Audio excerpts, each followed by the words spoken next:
Watch as Stephen Miller reveals how the Trump administration is fighting back against radical gender ideology and DEI policies affecting Americans across the country. One of the most significant crises that President Trump inherited upon taking office was the wave of racial discrimination, so-called diversity, equity, and inclusion policies that have taken over both public sector and private sector entities all across the United States of America.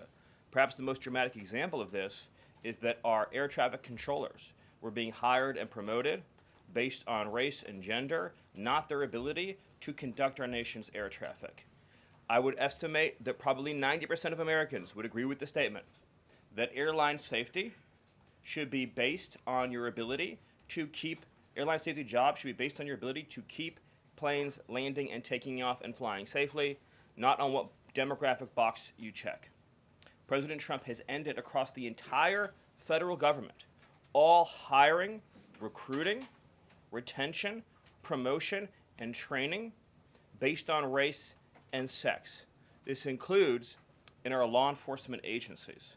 So again, when we took office, even in sensitive law enforcement, national security, and intelligence agencies, we were hiring individuals not on their ability to carry a weapon, not on their ability to keep Americans safe, not on their ability to conduct sensitive intelligence operations, but based upon race and sex. And obviously, that is unacceptable. It's going to be merit-based across the whole federal government. But this wasn't just the federal government. This was the private sector, and this was also, of course, our entire university and education system. So President Trump's Department of Justice, working with other departments and agencies, have made clear that this administration is going to fully enforce Title VI, Title VII, and Title IX of our federal civil rights code. Discrimination based on race and sex is prohibited by law, and this administration will vigorously enforce that. And companies, small or large, that violate plain text of federal statutes will face appropriate financial and other penalties. This administration is not going to let our society devolve into communist, woke, DEI strangulation. We are going to have a system of merit, which is not just a social and cultural issue, it's an economic issue.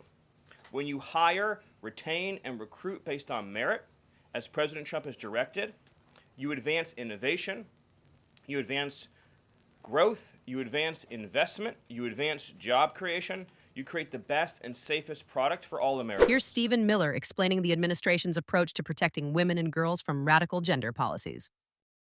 This administration ended the Biden administration's policy and the Democrat Party's policy of allowing men into women's sports, men into women's spaces. We are using every single legal and financial tool we have at President Trump's direction to make it clear that schools and universities are and will lose federal funds, as you've seen in Maine, if you allow men to invade women's sports and women's spaces. And this applies to our whole K-12 system. The Department of Justice is also coordinating with state and local law enforcement to fight child abuse in our school systems. It is child abuse to change a child's gender, particularly if you do not inform the parents. In other words, if a 5-year-old or a 6-year-old goes to school, or a 7-year-old goes to school, and the teacher tries to turn the boy into a girl or the girl into a boy, that is child abuse. And this administration is treating that as child abuse. And it is a gross violation of parental rights.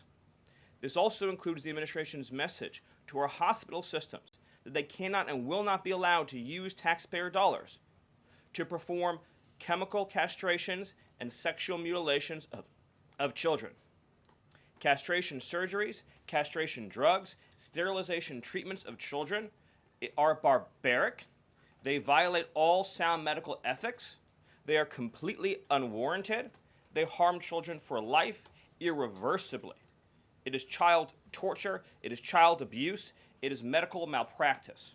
And so the Department of Health and Human Services, under the leadership of Bobby Kennedy, as well as the Department of Justice and other departments of this government, are making clear to our medical providers and our hospital systems that you cannot use taxpayer dollars to perform these barbaric procedures on America's children. And HHS has systematically updated eliminated all of the junk, fake science that was produced under the Biden administration promoting sex changes on children, promoting the idea of sterilizing children. That's been cleaned out, that's been removed, and new guidance is being issued to doctors and hospitals advising them that they cannot perform these horrifying procedures, these irreversible procedures on our nation's children. We are also making clear in our prison system, male prisoners will not be allowed into women's prisons. The Biden administration promoted prison rape by putting men into female prisons. That is obviously insane, cruel, and unacceptable. And even though the Democrat Party and Hakeem Jeffries and the Democrat media continue to fight to put men into women's prisons, this administration will not allow that. And will not allow men, as well, in our K-12 system, into women's private spaces and restrooms. We have seen horrifying example after example of young girls being sexually assaulted because school districts have allowed men into women's and girls' private spaces. This administration, President Trump, is at the forefront of protecting women and protecting... Watch, listen as Miller describes the administration's fight against what he calls communist woke culture in America's schools. This administration is also fighting to get critical race theory out of our school districts. Children will be taught to love America. Children will be taught to be patriots. Children will be taught civic values for schools that want federal taxpayer funding. So as we close the Department of Education and we provide funding to states, we are going to make sure that these funds are not being used to promote communist ideology. For any nation to be successful, it cannot teach its children to hate themselves and to hate their country.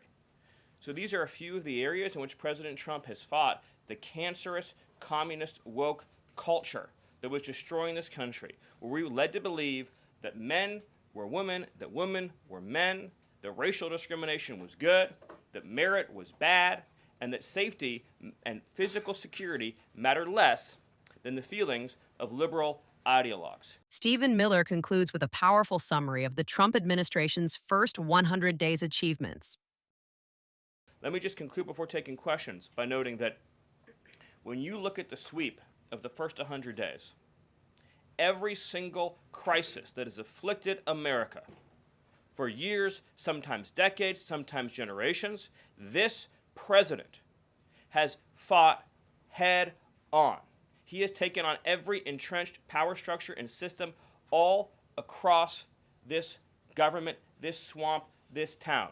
That includes, of course, the DOGE efforts to slash corrupt, wasteful government spending, graft, and corruption, and to stop billions of taxpayer dollars from going to radical left NGOs. These are left-wing nonprofits that are used to advance illegal immigration, to advance open borders, to advance gender ideology, and to advance all of this insanity that has been turning our country in the wrong direction for so many years.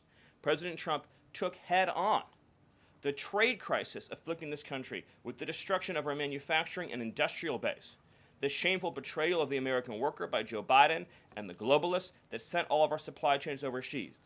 He took head on the catastrophe of mass, unlimited illegal immigration that was turning us into a failed third world state and achieved the lowest level of illegal immigration in recorded history without even a close second.